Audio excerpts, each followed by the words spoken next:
Okay. Ooh,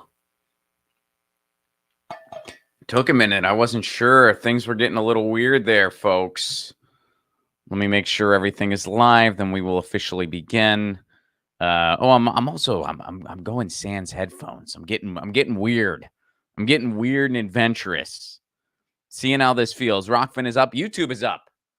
Rockfin beat YouTube. Twitter's always first. Rockfin was second. YouTube was third. What's up, everybody? Good afternoon, good evening, good morning for everyone catching this live and also in the same time zone as me. For everyone catching the podcast later, how are you? Hope all is well, whatever it is you're getting yourself into. And folks, again, I will keep reiterating this. Come June, things are going to change for Get Your News On with Ron. The show is still going to happen. I'm not going to end the show, but it's going to be a more casual, long form stream. And it's going to be more of just a patrons type deal. And the audio podcast, as we know it, is going away to make room for a new podcast series that I am looking to launch. I've been wanting to do this podcast series for a long time. And so I am going to go for it. And I just don't have the bandwidth to do both of them at this level. So Get Your News On with Ron is still going to exist. It's going to be more of a kind of more of a side thing, if that makes sense, and less of a flagship podcast. And I'm really excited for the new podcast series that I'm launching. I will be announcing more about that in the coming month and a half here. And if you want to keep abreast of everything, the best way to do it is become a patron. For as low as $1 a month, you get all kinds of cool perks. You get exclusive content that's not available anywhere else, full stand-up sets not available anywhere else. I'll make you a theme song, and that's all for a give what you can level. Even $1 a month goes a long way. I do not have tiers on my Patreon. All right, so today's episode, I wanted to do an entire episode just kind of dedicated to the WGA strike. I figured that's all of my worlds combined. I'm a writer in Los Angeles. The writers' strike, of course, is the Writers Guild Association. For anyone who might not have been following it yet, although if you follow this show regularly, I've been talking about it. I've also talked about it over at Status Quo. But the writers in Hollywood are potentially going to go on strike. Now, the big question here, is it likely to happen? As of right now, as of the recording of this, I am saying yes, it is probably going to happen. And we're going to get into all that. Now, full disclaimer, just to be totally, crossing all of our T's here, they are talking right now. So as of the recording of this, there are negotiations happening. So is there a chance they'll reach an agreement before the deadline, which is literally tomorrow as of the recording of this, May 1st? By the time you're listening to this, the deadline might be passed. Is there a chance they'll reach some kind of an agreement? Yeah, there's a chance. As of the recording of this, I'm going to say probably not going to happen. So I wanted to have an episode dedicated to the strike itself and what's going on. Also, how that strike impacts people. And in particular, I can talk about how it impacts me, because this is kind of what this show is all about. You know, I call for a general strike. I try to really unpack what that means. How exactly would a general strike work? What would that mean for we the people? How would we need to cooperate? And here is a situation that does apply to me firsthand, even though I myself am not in the WGA. Well, we're going to explain all that and let's put a pin in that. So let's start with what's going on first, and then we'll get into how it applies to me particularly and what that means in the bigger scheme of things and blah, blah, blah. So this is from IndieWire. The 2023 writer's strike explained how we got here, what to expect. Okay, so if the Writers Guild of America and the Alliance of Motion Picture and Television Producers fail to reach a minimum bargaining agreement on May 1st, Hollywood is days away from what could be a massive disruption to the film and TV industry. Now, what are writers saying? Writers are saying they want a living wage as streaming devalues their work, even as it demands more of their time. Now, we talked about this on the show last week. There was that example from More Perfect Union where a writer discussed how when they would get residuals for cable and stuff like that, the residuals would be in the range of $20,000. Those same residuals for a streaming show were $23. Literally $23. So now there's more to it than that, of course. No one wants a strike, but ahead of the guild's contract expiring May 1st, clock is ticking fast. Both sides are digging their heels in. In recent weeks, IndieWire approached the writer's strike from a ground level, speaking to writers of different backgrounds, including a feature film writer, a narrative TV writer for broadcasting streaming, a veteran late night comedy writer. So now the guild voted overwhelmingly to have this strike. We talked about that on the last show as well. It was 97.78% of the members in favor for a strike. So why do you think that is? Well, it's because we've reached another breaking point. It's because, again, writers are having shorter contracts, which means they're working less time because now, see, back in the day, it used to be there were all these channels and all these networks, and there would be these very defined seasons of a show. So you knew you were working for X amount of time. You would get a decent wage for your work. You would get decent residuals, and writers could make a decent living. Now, something I also want to clarify here for anyone who may not realize this, most writers in Hollywood, people who write for TV shows, movies, stuff like that, most writers in Hollywood are middle class people. They're people who make a decent living doing what they do. If they live somewhere cheaper than Los Angeles, their money would go further, obviously, but they're living in Los Angeles. So they make a decent living. They can raise a family. They're not driving Lamborghinis. They're not, they're not in a huge Hollywood mansion on the hills. They're just working class people making a reasonable living, having a cool life. That's it. Now, are there some that are the cream of the crop that really have seen a ton of success and they're living in the big old mansions? Absolutely. That happens. So, but most writers are, for all intents and purposes, working class people. They're working class creatives. So they've had to see diminishing returns. And here's another fun fact. Writers are making 10% less, literally 10% less than they were 10 years ago by scale. So that doesn't even factor in inflation and stuff like that. They are just quite literally making 10% less. So imagine being in an industry where you're already just kind of a middle class, working class person surviving in Los Angeles. Now your salary goes down numerically by 10%. Whereas rent gone, whereas food gone, whereas overall cost of living gone. Has that gone down by 10%? No, it has not. So if your salary's literally going down by 10%, well, what is it actually going down by when you factor in inflation, cost of living expenses, things like that? So we're at a breaking point, and that's why so many people are willing to strike because, I heard about this on, I was listening to a podcast that I listened to about screenwriting. It's called Screenwriters Need to Hear This. It's a really interesting podcast about screenwriting, if that's of interest to you. And they did an episode about the strike. And the host of that show, a guy named Michael Jamin, the way he broke it down, he's like, look, so many writers are just grossly underemployed now anyway, that of course they're like, screw this. We can't take this anymore. We're going on strike. So that's why the vote was as high as it was.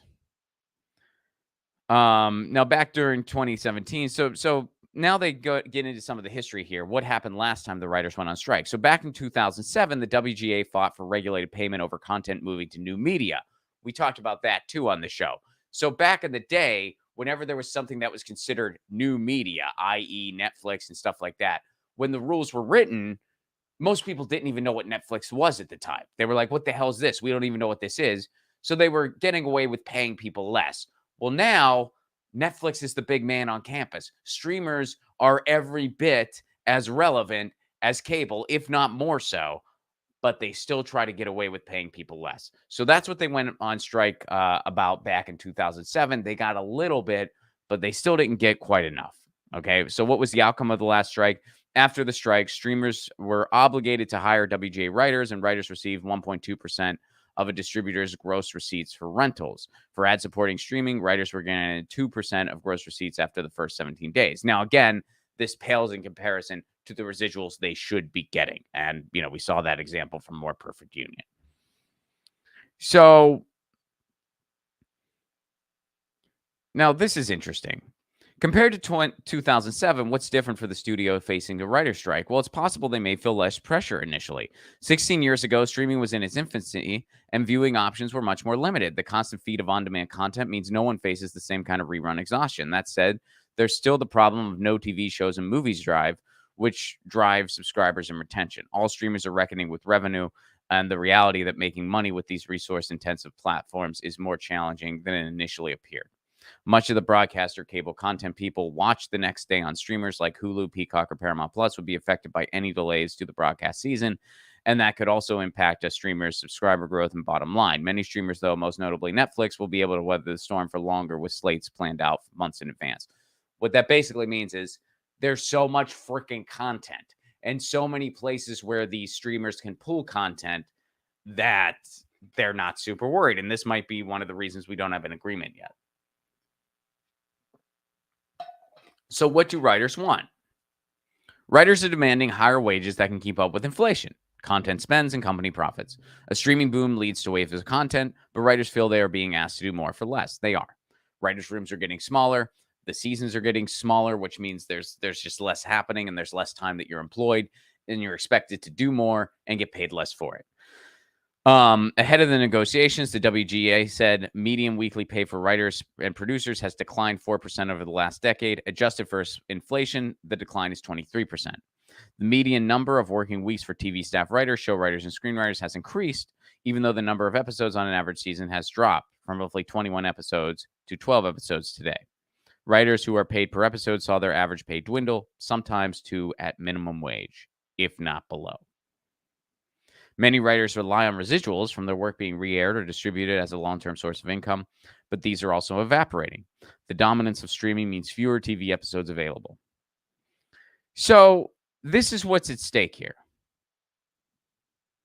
Now, so let's go over to where I stand in all this. And I'm just using myself as an example to just say somebody who is a writer in Los Angeles. Now, I myself am not a member of the WGA. And why? Right? Like why am I not a member? Like, gee, Ron, you're a big union guy. Why are you not a member of the WGA? Uh, it's not because I don't want to be. I do want to be. It's because all of the stuff I've done does not qualify for WGA membership. So you can't just join the WGA. You can't just be like, hey, I'm a writer, and then you're in the WGA. You have to have credentials. I think they literally they just refer to them as credits, I think. Not credits like, oh, I've been on this TV show, but credits as in you've done this project and it equals this amount of credits, and there's a numeric value. And once you get so many numeric values, you are able to join the WGA. A lot of this stuff that I've done does not apply for a WGA credit. Hence, I do not have the qualifications, or maybe not the qualifications is the right way to put it, but the resume to join the WGA. Most of you know me from the podcast world. I worked on the Jimmy Dore show for a long time. That particular a project like that, a YouTube-based project, does not qualify for WGA. So all of the stuff that I did there did not qualify for credits for the WGA. Some of the other podcasts that I've written for, The Dollop, developing the Anything Can Happen game show with Graham Elwood, those do not qualify for WGA credits. They're just not, there's nothing wrong with those projects, obviously. They just don't qualify. That's not seen as something. And the WGA's rules are changing to accommodate, all the new platforms and new media that we have. And there are certain types of podcasts now that do qualify for WGA credits. However, to the best of my knowledge, I did not fall into that category. So that is why I myself am not a member of the WGA. I wish I could be. And I likely will be at some point in time. I've written, if one of my pilots sold tomorrow, I would qualify for WGA membership. If one of my screenplays sold tomorrow, I would qualify for WGA membership. So anyway, that's kind of a peek under the hood as to how that works. Why am I not a member of the WGA? Because I can't be. They would deny my application. They would just say, you don't qualify yet. Get back to us when you do. So here's the strike rules. Because even though I personally am not a member of the WGA, this still does affect me as somebody who writes in Los Angeles. And we're going to get into that. So, midnight Pacific time on May 1st is when the current contract expires. It's the MBA. It expires on midnight on May 1st, which, as of the recording of this, is tomorrow. So, if there is a strike, when would it start? A strike could start as early as 12:01 Pacific time on Tuesday, May 2nd. Guild members will be notified of a strike start date as soon as the decision is made. I've heard from reps and execs that the guild will extend the contract through June or July. Is that true? No. Okay. Okay. So let's see. Now, this is interesting. So these are for the members. These are for the members. What are writers prohibited from doing during a strike? In general, a strike means that no writing services, including pitching and development, or those duties described in the MBA, which applies to writing services, may be performed for a struck company by a guild member.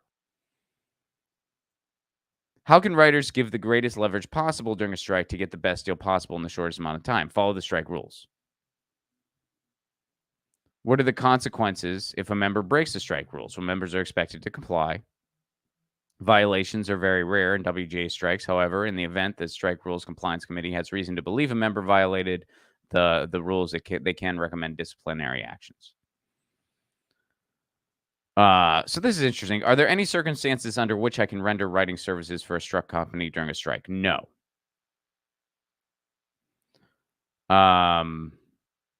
Then this just kind of gets into, I understand I can't perform writing services during a strike, but can I still produce?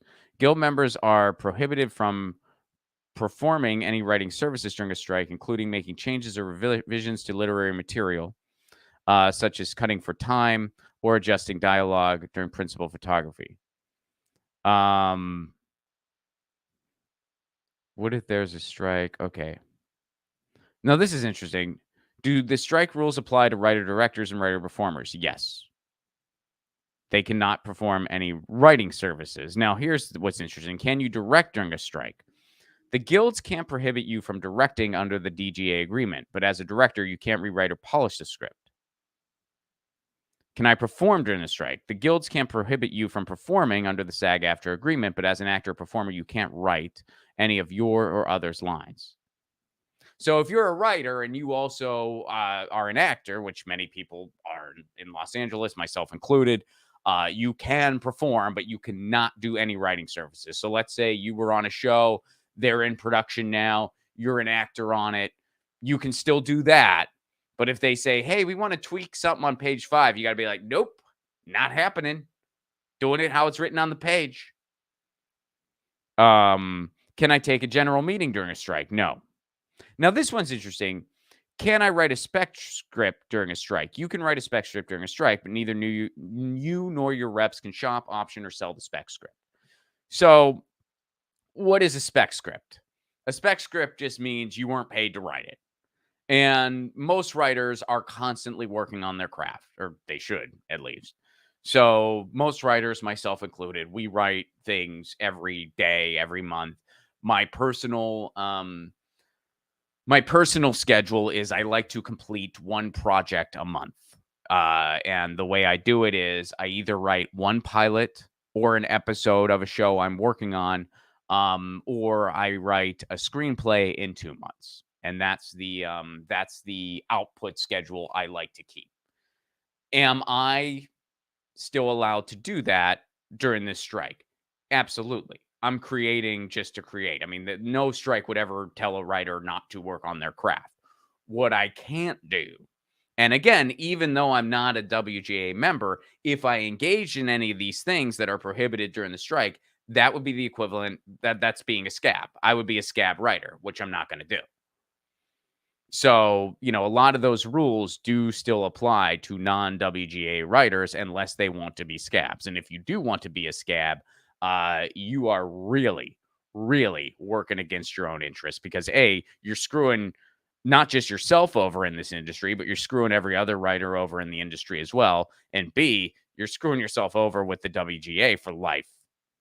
So if there's any writers out there who are in the same boat as me and you don't qualify for WGA yet, don't be a scab. Don't be. I mean, A, it's just morally disgusting to do, but B, it's very, very, very foolish. Very, very foolish. Um, so so it's kind of interesting, like what I don't know, like it's kind of interesting to kind of dive into what one can and can't do. And me in particular, as a non-WGA member, what how I need to navigate this. Because technically, you know, someone who's not in the WGA can do whatever they want. They shouldn't. It'd be foolish to do so, but they could. So if they wanted to be a scab, they could. It'd be very foolish. I can promise you I ain't gonna do it, but it could happen. Um, let's see what else in the I thought there was some interesting rules here. So if I delivered literature, can I accept payment for deliver? That's an interesting one. Okay, so if you did writing services prior to a strike, you're still allowed to get paid for it. I mean that's yeah, that makes sense. This one's an interesting question. If I sell a pilot prior to a strike, can I meet with the creative exec to discuss creative direction for the show so we can be ready to start writing once the strike ends? No, you shouldn't do that. So basically, me, as far as I am concerned, in my situation, if this strike goes forward, which I think it's likely going to, and we'll get more into that in just a second here. But for me personally, how should I behave? Well, first of all, when I'm writing stuff just to write it, I'm coming up with ideas and I'm just writing scripts to have other show ideas that I have. I'm allowed to do that. Of course, you're still allowed to create. What I can't do What I can't do or what I shouldn't do is I can't send it to my manager and say, "Hey, will you send this to some execs to try to sell this?" That I can't do, assuming this strike goes forward. Now, to my understanding, I could send it to my manager and say, "Hey, can you read this?" I'm pretty sure I can do that. Maybe I can't even do that actually. I'll make sure before I would do such a thing. But I think I could probably be like, "Hey, do you want to read this?" And he can read it. But then that's it. He can't send it to somebody and be like, "Hey, will you look at this? Do you wanna buy this?" That would be in violation. I can make podcasts, like all I want. That wouldn't be in violation of any WGA thing. I can make podcasts, I can make other, just content online. I don't believe that that is in violation of anything. But yeah. So So that's basically the gist of it. And of course, no writer can take scab work, or if you do, you'll be dealing with some significant consequences. I mean, that's the thing. Like, it's just so obvious why that would hurt you. Why that would like hurt you so much in the long run and would hurt the entire industry so much in the long run that I don't know why any writer would ever consider doing such a thing. It would be such a foolish thing to do. Because it's like you are really just you're not moving the branch to see the forest and you're blinded by the tree. Um, so yeah. But so let's move on to why I'm pretty sure the strike is going to happen. So why I believe this strike is for sure going to happen is for a number of reasons. One of them was in that first article. Where that first article said, look, they're probably not as worried as they were in 2007. They being the cable networks, the streamers, and especially the streamers, they're probably not as worried as they were in 2007. Why? Because they have a fuckload of content. Basically, I mean that's the gist, nuts and bolt explanation. They have a fuckload of content. So they're not necessarily super worried about, oh, well, if the writers go on strike, production will be slowed for a little bit. They can afford to have that happen. And you might be thinking, well, Ron, aren't they planning ahead and thinking, well, if the industry shuts down, it's going to hurt them? No, they're not. Because to think that way, you would be thinking like a rational human being. They're not. Like these are the capitalists who report to the shareholders. So they don't think like a critical thinking person. They think about next quarter, next quarter, next quarter. what does it look like next quarter for the shareholders? If it looks good, fine. And they won't start worrying about anything until disaster has already hit. So they're not thinking, oh, gee, if things shut down, that's going to hurt us. That's going to hurt our retention. That's going to make people mad. We're going to lose customers. They're not thinking about all that. They're certainly not giving a hoot about writers who are worried about making a living, or producers or directors or actors or whatever who are worried about making a living. They don't give a shit about any of that. They just give a shit about, hey, shareholders, here's how it looks. And by the way, while this is all going on, the studios are making record profits. The big Hollywood studios are making record profits. And when they talk to the shareholders, they say, hey, great news, record profits. When they talk to the writers and the guilds and the unions, they say, sorry, we're not making money. We can't pay you more. Sorry. And this is the way it's always been. The history of in fact, I want to show you this real quick. This is just a Wikipedia thing, which I usually don't use Wikipedia, but I just found this to be a kind of convenient list to kind of just show you the history of what we're talking about here. So here's a brief list of all the Writers Guild strike. It's kind of hard to see. But look, so 1936, Hollywood worker strike backed by the American Federation of Labor against the use of U.S. Army and Navy involvement in motion picture production. 1941, Disney animator strike, musician strike, set decorator, actor strike, Writers Guild of America strike in 1960 for 21 weeks. Writers Guild screenwriter strike in 1973. So here's the thing. The best part is all of these strikes had to do with them not giving people a cut of more revenue streams. They weren't giving people residuals. They weren't giving people anything for broadcasting back in the day. The 2007-2008 writer's strike, well, that was about residuals and streaming. Commercial strike, commercial actor strike, Writers Guild strike, 22 weeks, the longest ever in history. And what was it about? Residuals. They weren't getting a cut of syndication. So in 1998, they weren't getting a cut of syndication. In 2007, they weren't getting a cut of the streamers. Let's see. What was it about in 1981? Oh, pay TV, which led the way for cable. They weren't getting a cut of that. So in every single, for instance here, every writer's strike has to do with a new medium was developed and they weren't getting paid for it. Started with general residuals, went into what would become cable TV, went into what would become replays and residuals for reruns and stuff like that, went into streaming, and that continues to this day.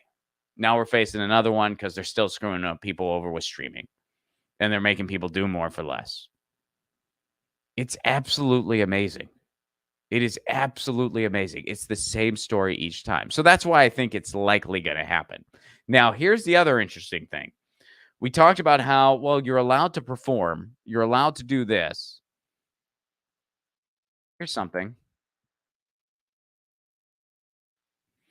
IATSE President Matt Loeb tells members they have a legal right to honor the WGA picket line in the event of a strike. What is IATSE?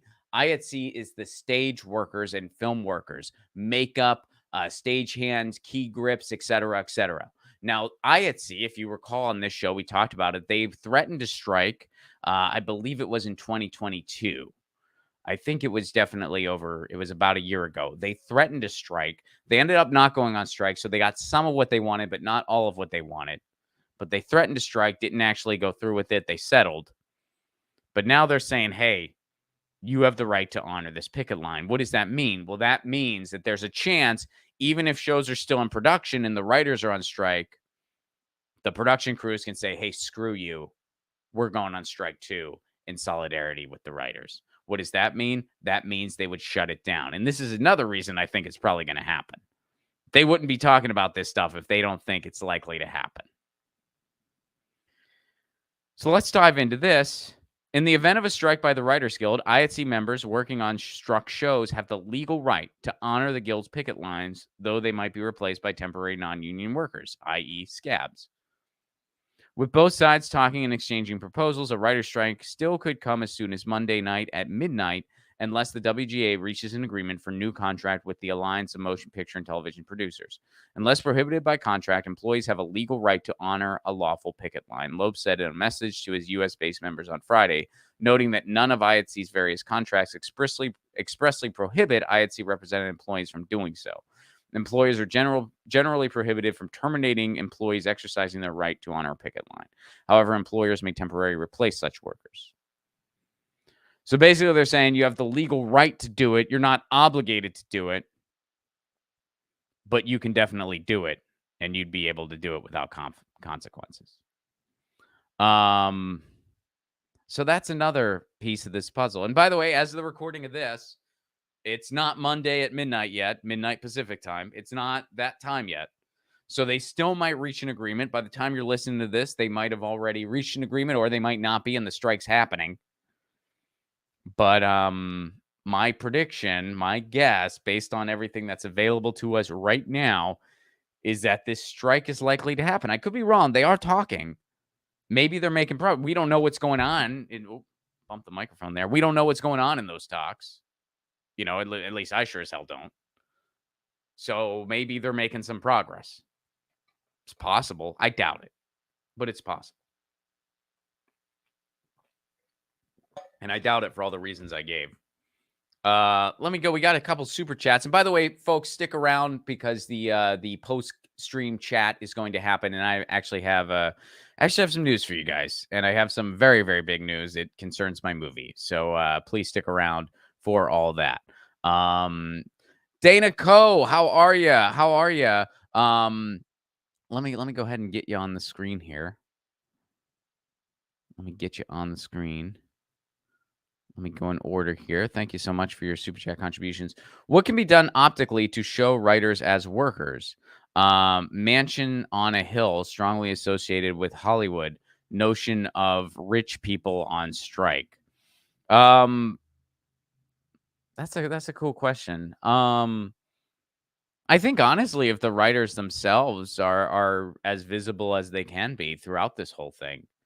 I mean, look, I can tell you, you know, I've been in LA for 7 years, and like I said earlier, you know, most writers are not mansion on a hill people, and in fact, the few that are, and I don't know for sure because again, I wasn't part of this vote myself, but the few that are likely the people in that 2% that voted against the strike.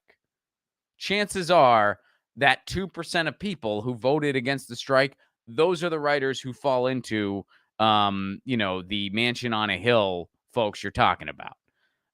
So obviously that's not a majority, considering 97.79% of all writers voted for this strike, and about 2% voted against striking. Those people are either chances are the 2% are either the people, the very, very rich who don't want to go on strike because they just want to keep doing what they're doing, or B, it's the people who are just scared of the strike for whatever reason.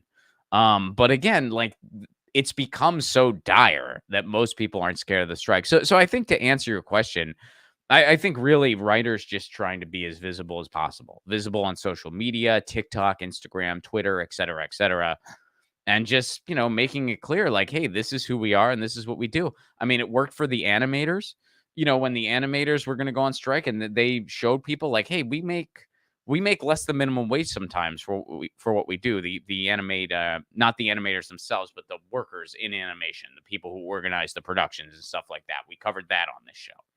It worked for the medieval time strikers. That's another strike we covered on this show.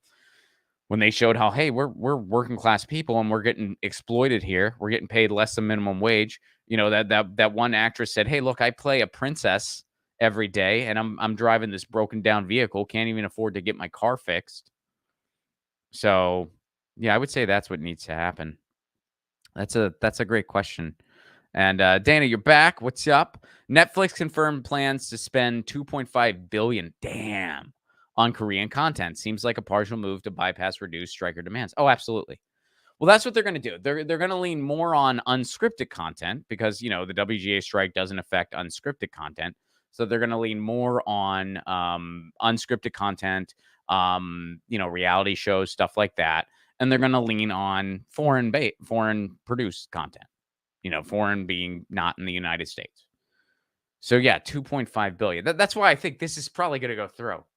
They're already making these plans to spend all this money elsewhere.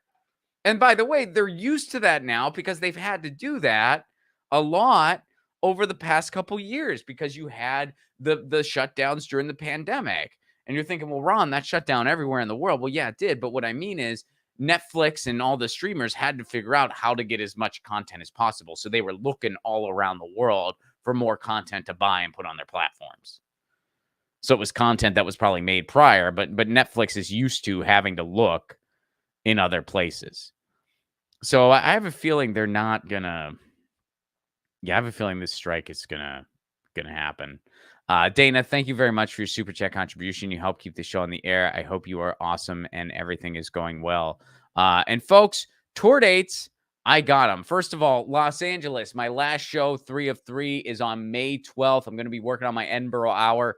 Get tickets now. That's at the Glendale Room. Sarah K.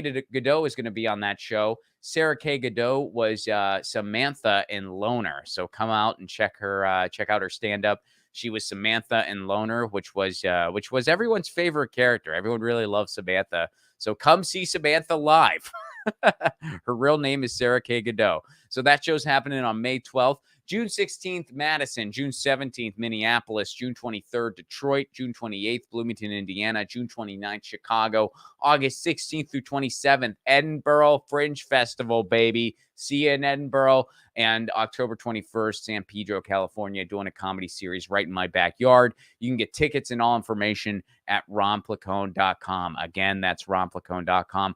And folks, if you want to support the show on the sustainability end, best thing to do, become a patron. Patreon.com/ronplacone. For a giveaway you can level. You get all kinds of exclusive content. Full stand-up sets not available anywhere else. My performance is Lucian the Satirist.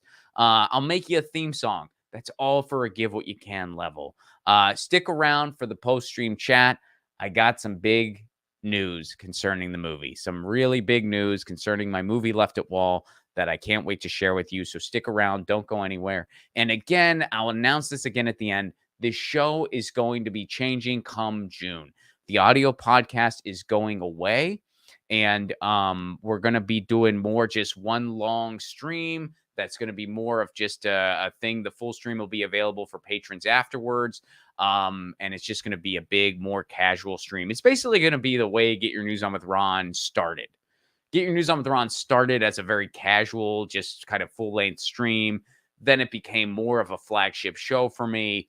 Well, now I'm working on a new flagship podcast that I can't wait to launch. I think y'all are going to love it. So Get Your News On with Ron is going to be more of a casual, chatty type situation. And the whole like breaking it up in 2 streams, that's not going to happen anymore. So folks, best way to stay abreast of everything, become a patron, which you can do for as low as $1 a month.